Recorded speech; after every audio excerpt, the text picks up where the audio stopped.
প্রবাসীরা দেশের অর্থনীতির মূল চালিকা শক্তি। তাদের রেমিটেন্সেই সচল থাকে উন্নয়নের চাকা। অথচ এই রেমিটেন্স যোদ্ধারাই প্রায় নানা সেবা নিতে গিয়ে ভোগান্তির শিকার হন, বিশেষত পাসপোর্ট অফিসের জটিলতা ও বিমানবন্দরের অনিয়ম। এবার তাদের সেই হয়রানি কমাতে উদ্যোগ নিয়েছে সরকার।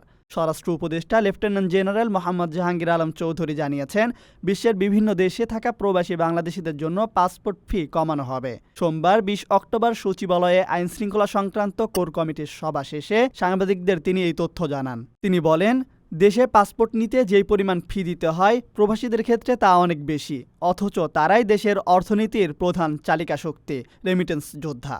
তাই তাদের কাছ থেকে অতিরিক্ত ফি নেওয়া হবে না, বরং ফি সমান করার সিদ্ধান্ত নেওয়া হয়েছে।